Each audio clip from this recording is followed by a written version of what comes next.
Eccoci insieme, ben ritornati con noi, ben ritornati con la nostra consueta diretta. Abbiamo in studio Dario Menara, direttore di ANCI Veneto, ben arrivato, grazie di essere qui.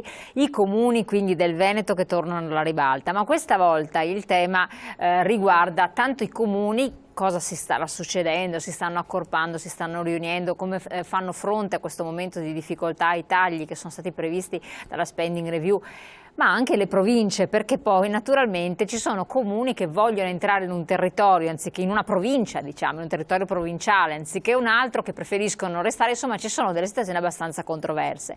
I cittadini si pongono un gran punto di domanda, giustamente non ci capiscono più nulla, ma soprattutto alcuni sono giustamente preoccupati. Se questi tagli che erano stati previsti, questi accorpamenti dei comuni più piccoli, ne abbiamo affrontato il tema anche la settimana scorsa, dovrebbero servire a una spesa minore, effettivamente ci sarà un risultato nelle tasche dei cittadini o comunque l'IRPEF sarà tale quale o comunque i comuni continueranno ad alzare anche quando di propria competenza l'IMU, soprattutto sulla seconda casa, sui beni produttivi, immobili produttivi e quant'altro, perché ormai siamo giunti, diciamo così, la corda è tirata, siamo giunti al limite estremo e tra l'altro i comuni sono in grande difficoltà per far fronte a quelle che sono le incombenze primarie, i servizi sociali del territorio. Allora, direttore, come vede lei questo panorama che si sta ridefinendo dopo tanti anni in cui non era stato fatto nulla e soprattutto queste province?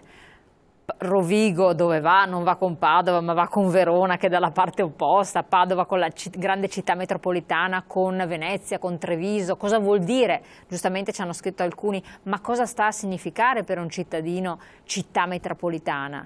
E il sindaco poi che ruolo ha ad avere? Vediamo di far chiarezza nei limiti di quel che possiamo farla.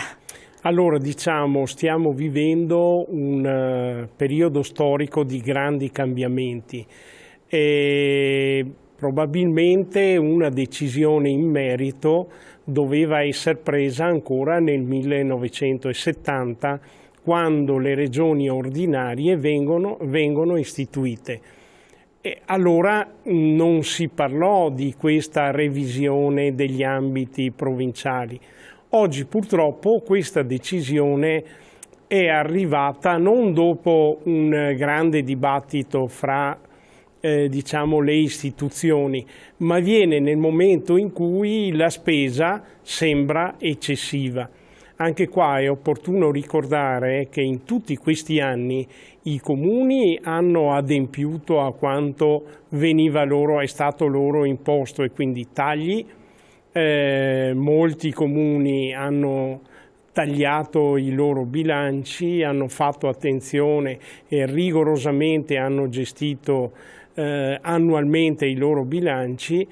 E quindi si è imposto questa decisione soprattutto per problemi di carattere economici, ma così come la legge 8 giugno 90 numero 142 aveva introdotto la possibilità per i comuni di mettere assieme i servizi attraverso convenzioni, attraverso unioni di comuni o attraverso le fusioni, in quel momento doveva essere rivista anche questa forma di organizzazione statale.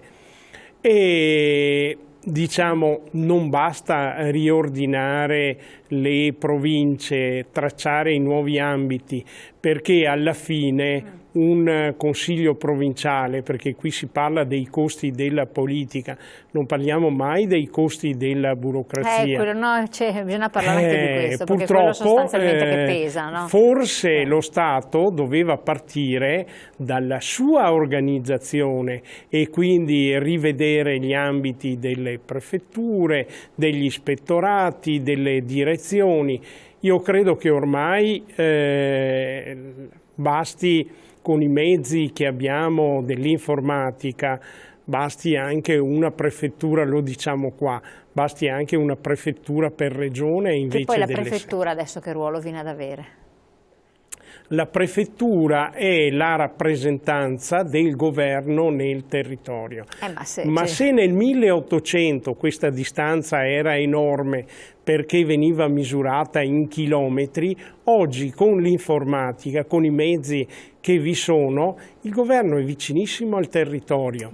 Non è più così lontano. E quindi queste prefetture che esistono ancora, perché poi i cittadini che cosa servono, che competenze hanno, cosa fanno? Il prefetto, rappresentando il governo, è presente nei momenti in cui, pensiamo ai momenti di grandi calamità naturali, il punto di riferimento è la prefettura, il prefetto che attiva tutta una serie di meccanismi, ma come dicevo prima, probabilmente è l'inizio, almeno così io lo spero, di una fase di revisione dell'apparato strutturale e burocratico che parte dalle province. Se non esiste più una provincia non ha più senso poi che esista una prefettura. Quindi nel ridimensionamento dell'Italia che avevamo visto, quindi ristrutturate, sono state tolte un bel po' di province. Nel Veneto tutto sommato, a parte un accorpamento, non dovrebbe esserci una grande rivoluzione, però si parla di città metropolitane. Lei ravvede un'utilità effettiva, un cambiamento importante, dei vantaggi anche dal punto di vista produttivo, perché poi è quello che si va a vedere, un minor peso della burocrazia, costi minori, come ha detto giustamente, ma poi... Allora, anche qua va ricordato che la città metropolitana è stata prevista dalla 142, cioè oltre 20 anni fa, 22 anni fa. Però fino adesso le città metropolitane sono state solo sulla carta. Adesso è arrivato il momento. È individuata Venezia come città metropolitana del Veneto, però mi pare che in questi giorni, nelle settimane scorse, vi sia stato un lavoro di avvicinamento a Venezia.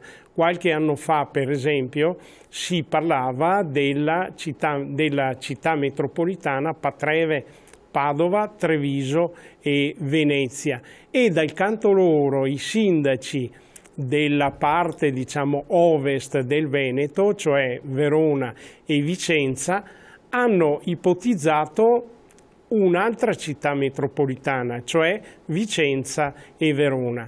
Ripeto, l'obiettivo deve essere sempre quello di semplificare la vita al cittadino. Ormai l'informatica può portare a casa del cittadino, per esempio, i documenti, addirittura i documenti che adesso bisogna andare a richiedere all'anagrafe. Probabilmente fra qualche tempo il cittadino potrà digitare attraverso il suo PC, digitare delle domande e vedere stamparsi i documenti di cui ha bisogno. Per cui anche qua non c'è più il problema di andare in questi uffici, ma sono gli uffici che sono andati verso il cittadino. Se noi guardiamo poi le funzioni che vengono svolte effettivamente, la provincia attualmente, le più grosse funzioni sono le strade provinciali, il controllo, diciamo, della caccia e pesca attraverso un servizio, e poi c'è il servizio che viene assicurato attraverso gli istituti di istruzione superiore, quindi il livello superiore alle medie, quindi istituti tecnici, licei e queste cose qua, e poi c'è una parte residua che assicura assistenza a particolari tipi di diciamo, persone che hanno problemi.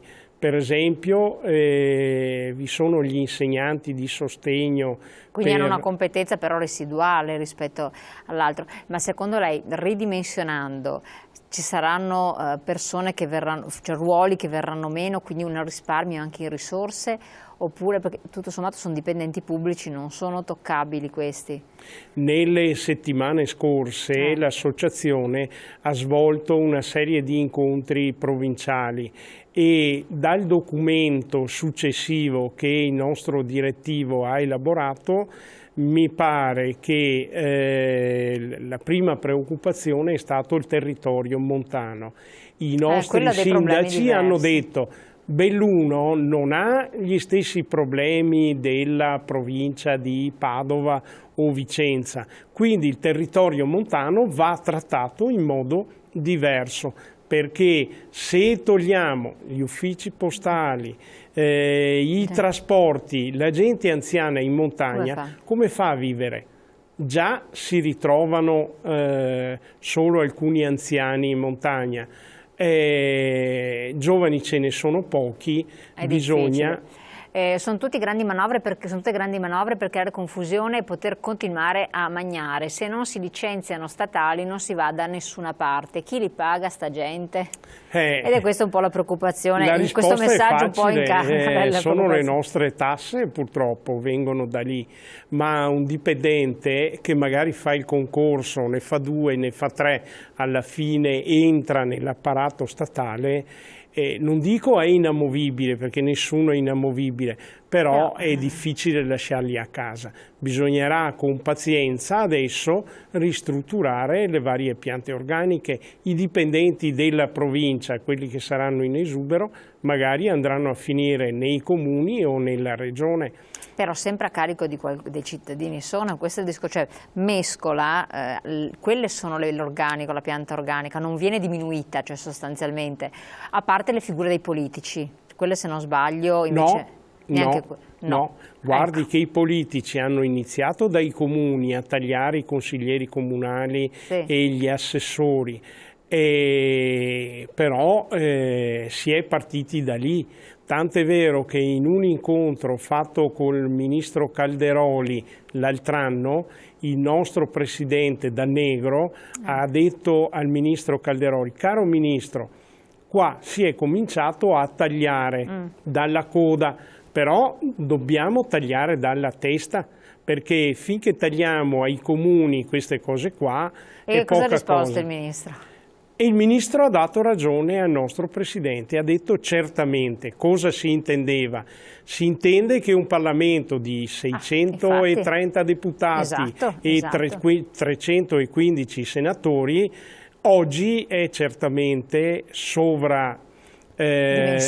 dimensionato rispetto ai 60 milioni di abitanti che abbiamo. Se compariamo l'Italia con l'America, che ha 200 deputati e 100 senatori, cioè 300, con 300 milioni di cittadini, noi vediamo che evidentemente dobbiamo pensare anche a quello. Però non si sta facendo niente perché... No, io dicevo, i tagli si sono fatti, le riduzioni per esempio... Nel piccolo, partendo dal piccolo, sì. Però nel grande non si vede. Lì esiste, non dico un problema, però l'apparato del Parlamento ha un regolamento che è autonomo, quindi si vorrebbe che lo stesso Senato e la stessa Camera decidessero loro di tagliare sia le indennità che il numero. Improponibile, abbiamo capito. Andiamo in pubblicità, poi naturalmente torniamo ancora insieme.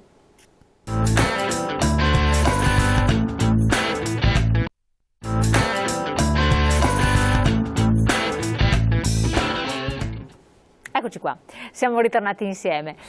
Andiamo appunto a cercare di guardare anche nel locale. Adesso si parla che dal 2013 l'IMU, il gettito fiscale che viene da questa patrimoniale comunque sugli immobili, dovrebbe essere tutta quanta a beneficio, almeno così sembra, dei comuni.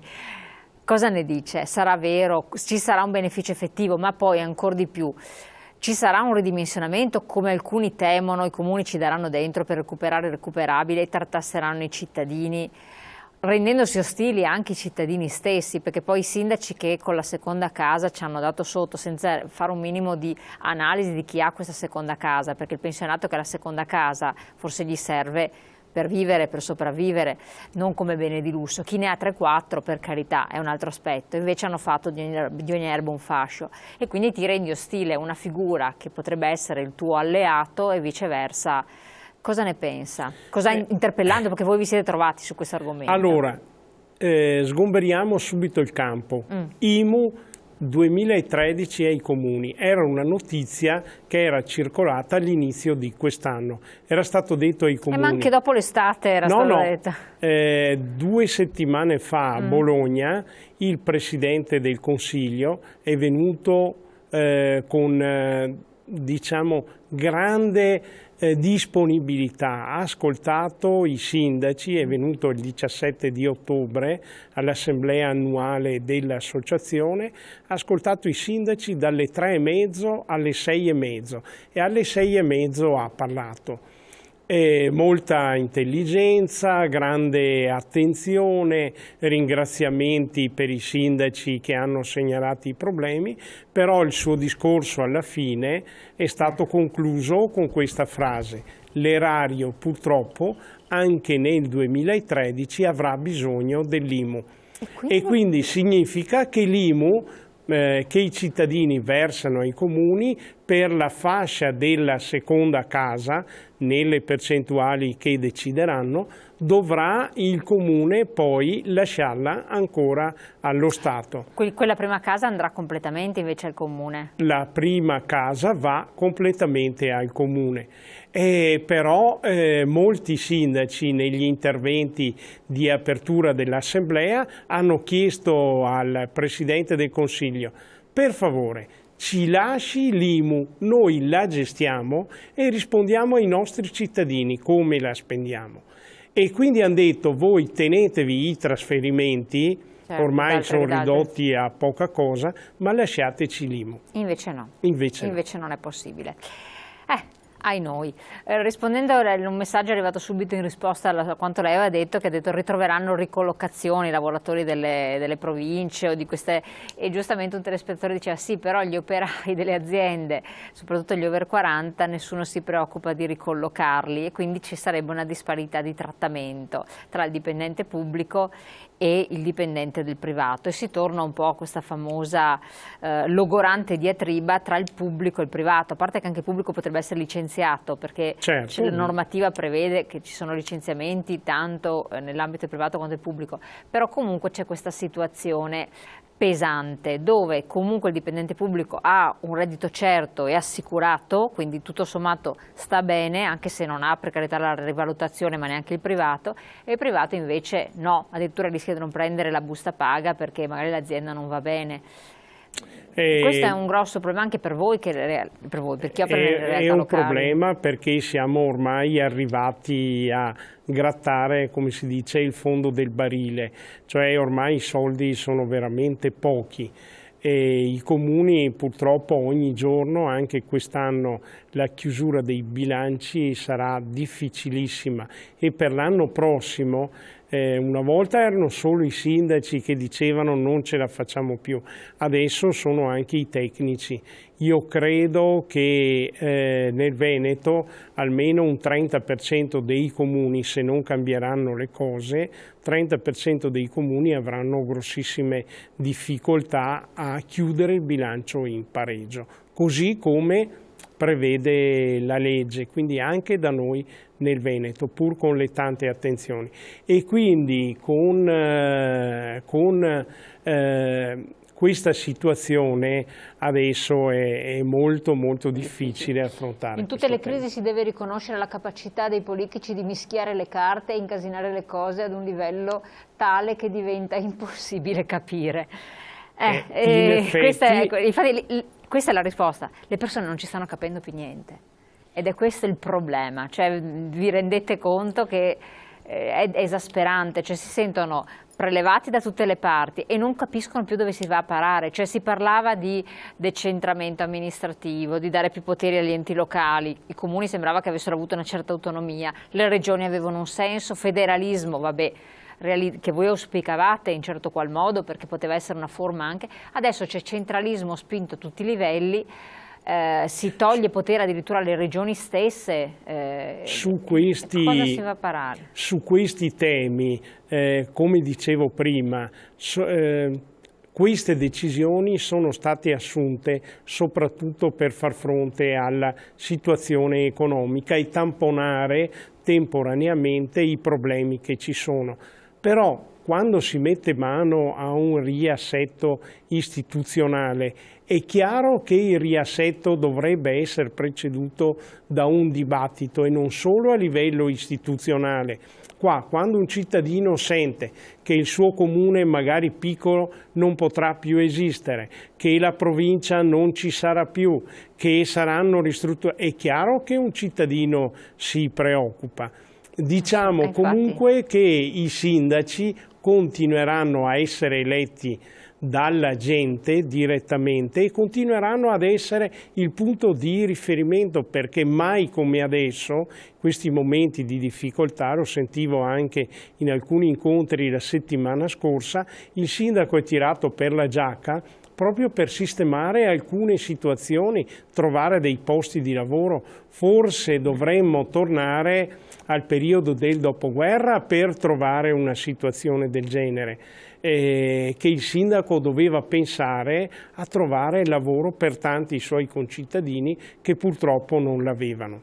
Assolutamente. Un'altra cosa poi che anche dai messaggi si estrapola dalle esigenze delle persone di avere una rendicontazione di quelle che sono le spese, cioè il cittadino dice benissimo, tu comune mi aumenti l'aliquota IMU, certo come sta succedendo in molte realtà, mi metti veramente alle strette in ginocchio, attenzione alla catena perché poi chi ha la seconda casa che l'ha data in affitto, che si trova un'aliquota IMU più alta, ovvio che va ad aumentare il canone di locazione, chi è che va in affitto, il povero disgraziato che non può farsi un mutuo, quindi si paga ancora di più l'affitto, se no viene sfrattato, ci sono un sacco di sfratti esecutivi diciamo così, per mancato pagamento del canone di locazione, per morosità.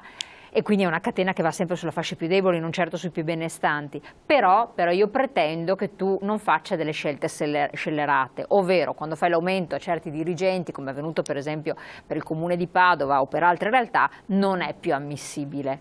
Non è più ammissibile fare scelte che non siano logiche nella logica del cittadino. È giusto o no questo? Allora, cioè le spese... Il federalismo doveva portare anche a un federalismo fiscale, e cioè che ciò che raccoglieva l'istituzione in tasse e tributi ed altro a livello locale doveva in qualche modo il comune gestirlo localmente e rendere conto ai suoi cittadini. Esatto. Se io sindaco decido di aumentare l'IMU o altre tasse, e poi il mio cittadino dice ma perché mi hai aumentato? Allora dove li hai spesi? Io devo dire che nel Veneto, in altre regioni non ho dati, ma nel Veneto la gestione è sempre stata molto oculata e con grande attenzione. I nostri sindaci da sempre, ormai sono 40 anni che lavoro nell'associazione, ma ho sempre saputo che i sindaci, se hanno 100, ne spendono 90 e 10 magari li lasciano, li mettono da parte, anche se questo non avviene dappertutto. Però il caso tipico della città, di un piccolo comune come Padova, è noto a tutti, cioè investimenti scellerati, insomma non bisogna stare molto attenti, e poi soprattutto il premio di produttività a questi dirigenti che non è che prendessero poverini 1.000 euro al mese o 1.500, ma molto di più. Ma adesso non conosco questi dati, però io vedo, ripeto, che nel Veneto la gestione amministrativa è buona dappertutto. Se il contratto prevede degli incentivi, non è certamente l'amministrazione che può tirarsi indietro. Assolutamente. Più che altro la cosa è fuori da ogni logica se gli operai, i lavoratori ce ne sono sempre meno, dove caspita li tirate fuori i soldi per mantenere sti parassiti. Cioè, ovvio, se le persone non lavorano, hanno reddito, ma infatti è il gap in cui è caduto, diciamo, anche il nostro governo, no? Se ne è parlato in diversi anche dibattiti, ovvero con una tassazione così alta pensavano forse che il PIL sarebbe aumentato, pensavano forse che il debito pubblico sarebbe diminuito. In realtà il debito pubblico è aumentato notevolmente, il PIL è diminuito. Perché? Perché la gente, lavorando non avendo posti di lavoro, consumando di meno, non potendo pagare, perché poi molti non riescono a pagare neanche le tasse, è ovvio che ci sono meno entrate anche per gli enti pubblici, questo è normale. Certo.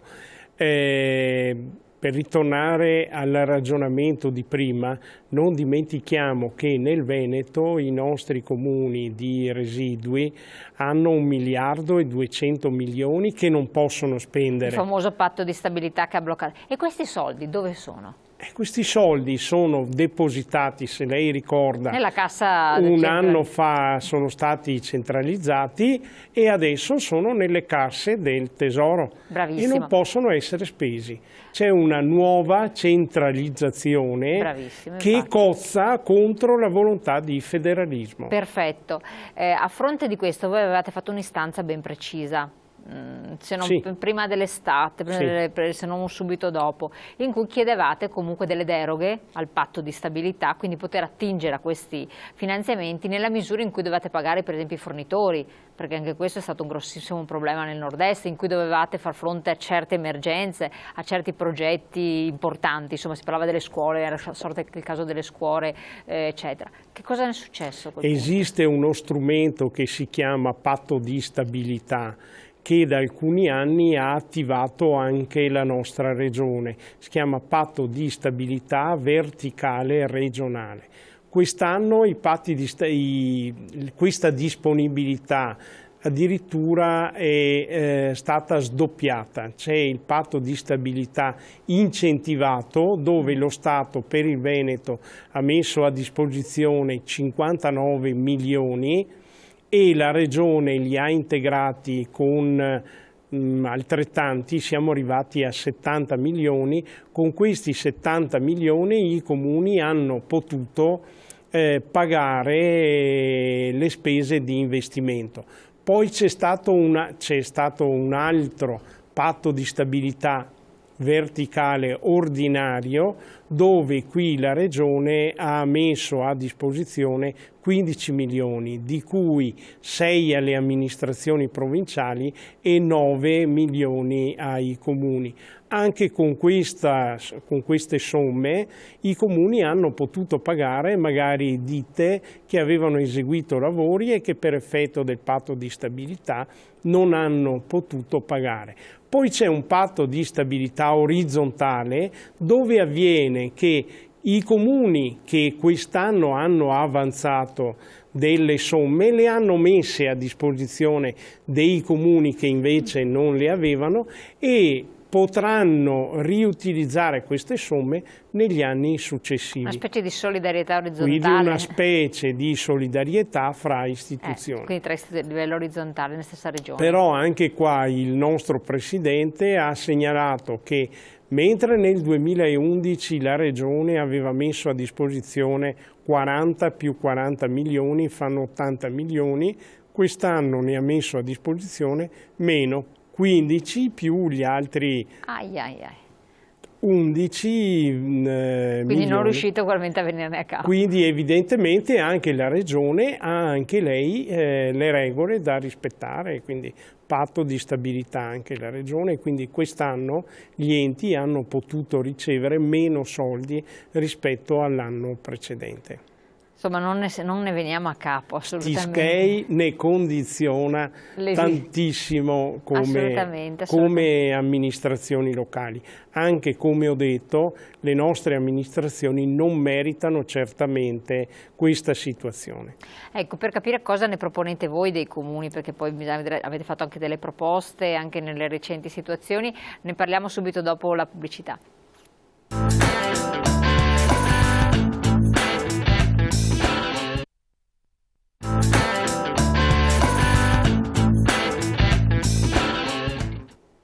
Allora, appunto, avevo chiesto al direttore che cosa proponete voi, che possibili soluzioni, che cosa Che cosa avete chiesto, se avete avuto la possibilità di chiedere, anche se ormai abbiamo percepito che anche dalle categorie produttive non c'è molto dialogo col governo, no?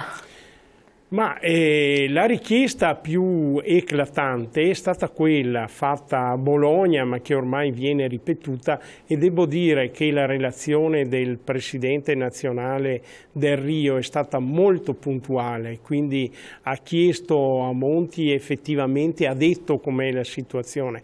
Ma la richiesta certamente più interessante è stata quella di dire: trasferimenti non ce ne date più, ormai rappresentano solo una piccola parte del bilancio comunale, lasciateci gestire i soldi che noi dobbiamo chiedere ai cittadini, lasciateci quei soldi, noi li gestiamo e rendiamo conto ai nostri cittadini.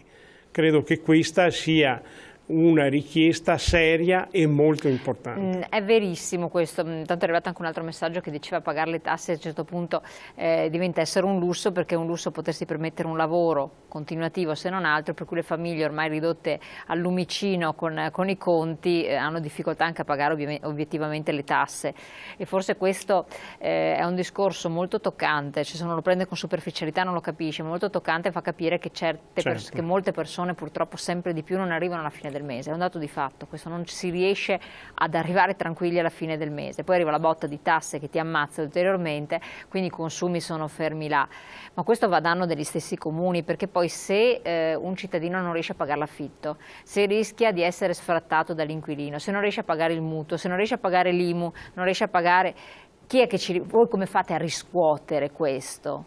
Diciamo che la situazione forse non è immaginata nella drammaticità in cui è. Cioè chi ragiona secondo me lo fa sempre con le tasche piene, è quello con la pancia piena, e che se non si mette anche lui con la pancia vuota a capire cosa vuol dire, o magari nei panni di un sindaco che non ne ha da nessuna parte. Allora, diciamo che negli anni scorsi venivano trasferiti attraverso la Regione dei fondi, per esempio il fondo a sostegno degli affitti. Siamo partiti con una gestione di 22 milioni qualche anno fa, siamo arrivati l'anno scorso a 9 milioni, la Regione con i fondi dello Stato. Quest'anno la Regione mette a disposizione per il fondo 3 milioni. 3 milioni a fronte dei 9 milioni dell'anno scorso. Ma questa gente che vive in queste case di affitto, dove vanno poi a bussare? Se non dal sindaco. E il sindaco cosa può fare? Che non ha più queste entrate. Molti comuni, anche negli anni scorsi, hanno integrato queste forme, diciamo, di assistenza. Moltissimi comuni con un 5%, qualche comune con percentuali più alte, ma il sindaco si trova a dover dare delle risposte. Il fondo sostegno persone disabili a casa è un altro fondo che viene tagliato, l'esenzione del ticket per il reddito è un'altra realtà, è lo Stato sociale che viene continuamente tagliato senza l'opportuno dibattito. Ecco, qua però mi rilaccio un discorso che è brutto fare, però viene da sé. Relativamente a quello che lei ha detto prima, lasciare che i comuni si gestiscano, lasciare che lo Stato dia possibilità ai comuni di gestirsi il proprio budget, diciamo, e poi effettivamente ticket che non sono a carico delle famiglie, non più a carico degli enti pubblici, eppure noi paghiamo le tasse su queste cose, quindi dovremmo avere diritti maggiori. C'è un'Italia divisa a metà, e torniamo al solito discorso, ma è verissimo, è verissimo. In altre regioni del sud, ma basta parlare anche nel Lazio, ci seguono dal Lazio e ci scrivono perché da voi in Veneto bisogna pagare il ticket anche per interventi di minima entità, o adesso addirittura il pronto soccorso, se sei in certe situazioni non gravi ti devi pagare il servizio, ridotto però te lo devi pagare. Ecco, perché si lavora a questi termini? Perché dar fiducia a sindaci del sud che hanno sperperato facendo le feste con i fuochi d'artificio, spendendo veramente centinaia di migliaia di euro, e dir poco, migliaia di euro, e continuano a far sagre di paese costosissime, o a girare soldi tra di loro, o a dare benefici a privati, ad aziende costruttrici anziché ad altro, con appalti, subappalti strani, e ad altri del nord che invece sono rigorosissimi, lei lo sa benissimo, fanno i conti molto ligi, c'è sempre l'eccezione per carità, però non conta. È equo questo? Cioè, hanno perso la fiducia certe entità perché? Perché c'è sempre la mela marcia, ci sono le mele marce che sono radunate in un certo territorio, ma questo non lo si vuole vedere. Io mi chiedo com'è possibile che due comuni, uno al nord e uno al sud, esatto, dove c'è la stessa organizzazione dello Stato, quindi c'è dei revisori dei conti che sono in ogni comune, che hanno la responsabilità di controllo, la Corte dei Conti che deve intervenire, perché da noi questi organi sono così ligi e quindi controllano. Addirittura dopodomani avremo un incontro con la presidenza nostra dell'ANCI, con la Corte dei Conti, perché effettivamente c'è ormai troppa paura nei confronti di questi organi. Troppa paura e non si fa più niente. Cioè si è ingessati. Ecco, ma voi ve lo siete chiesto? Cioè, i sindaci si confrontano, cioè si rendono conto che ci sono diversità macroscopiche? Per esempio la nostra vicepresidente ci raccontava che la signora Maria Rita la professoressa Maria Rita Busetti ci raccontava che in un incontro nazionale, quando lei diceva noi non possiamo aumentare le tariffe dei nostri bus, il sindaco di un'altra città, di un'altra regione, gli ha detto: ma come, da voi pagano il biglietto del bus, da noi è gratis? Ecco, queste cose non dovrebbero esserci. Assolutamente. Se da noi si pagano i biglietti per i bus, devono essere pagati anche in altre regioni. E viceversa, assolutamente viceversa. Certo. Quindi, però di fatto ci sono queste disparità di trattamento, per cui adesso che si punta a un centralismo, che il governo vuole puntare a un centralismo di controllo così spinto, depauperando dei poteri appunto comuni, province, regioni, ancora di più, ovvio che tutto questo passerà come sempre sotto il grande calderone, come dice giustamente in un altro messaggio che è arrivato, dell'incomprensione da parte delle persone, però tanto la gente che cosa conta? Solo per attingere soldi. Questa è un po' l'impressione.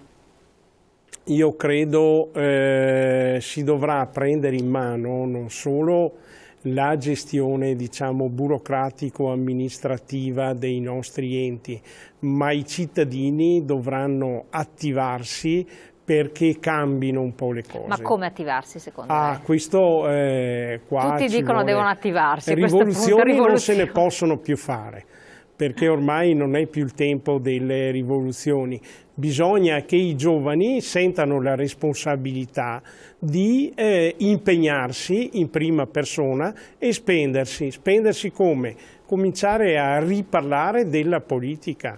Ecco, bravissimo, questo è un altro argomento che nei pochi minuti che abbiamo a disposizione vorrei un attimo toccare, perché i giovani sembrano quasi assenti dal mondo politico. Voi fate dei corsi di formazione per i giovani, ce ne sono anche, ma come li trovate? Cioè, sono interessati, ci credono, oppure è una chance in un momento in cui non hai altro da fare, provi questa carta? Come viene vissuta la politica, il percorso concreto politico? I giovani che sono approdati al corso per giovani amministratori, io li ho visti impegnati. Se poi si pensa che finita la loro giornata lavorativa dedicano ore e ore per formarsi o per essere presenti ai consigli comunali, che di solito vengono convocati di sera, certo. Quindi rinunciano alla famiglia, rinunciano ai loro interessi per dedicarsi alla cosa pubblica. Vi sono giovani, però debbono assolutamente aumentare, devono confrontarsi, debbono dialogare. I nostri giovani hanno firmato con la loro volontà un documento dei valori che ricorda loro che bisogna partire sempre per dei valori per migliorare le cose e quindi fare questo percorso. I giovani ci sono, io spero venga dato loro maggiore spazio perché possano effettivamente cambiare le cose. Hanno dei suggerimenti, delle idee che vi hanno apportato, che possono essere interessanti, oppure tutto sommato, essendo noi governati non da giovani, perché questo è un dato di fatto, bisogna essere consapevoli, abbiamo una media di età altissima, almeno con questo governo, cioè, speranze ci sono oppure no? I giovani che noi incontriamo sono giovani che hanno dato segnali di serietà anzitutto, ma di grande impegno, perché sono presenti, ci sono, si informano, approvano mozioni, documenti, interpellanze, quindi i giovani che sono impegnati al meglio. Probabilmente anche per i livelli più avanzati, diciamo, dell'apparato dello Stato e non solo nei comuni, bisognerà che i partiti comincino a chiedersi chi è più giusto mandare avanti, chiedere a chi vuole occupare un posto in regione piuttosto che al Parlamento, chiedere, controllare che vi siano effettivamente una specie di selezione. Non tutti possono andare. Per esempio, per andare ai livelli più alti uno dovrebbe avere frequentato i banchi del Consiglio Comunale, o aver fatto il sindaco. Un minimo di esperienza, di competenza, perché senza competenza non si va da nessuna parte, questa è una cosa importantissima. Allora, affronteremo presto un altro capitolo, il tempo è volato letteralmente. Ringraziamo il nostro ospite dell'Anci Veneto di essere stato qui con noi, Dario Menara. Grazie a voi di aver partecipato con i vostri messaggi. Naturalmente ci ritroviamo domani con la diretta dell'USL 15 Alta Padovana, quindi parliamo di sanità, ma affronteremo questo tema anche in modo approfondito in una serata del martedì sera, perché necessita dei chiarimenti che ovviamente sono doverosi da dare a tutti i cittadini. Grazie ancora e buon proseguimento.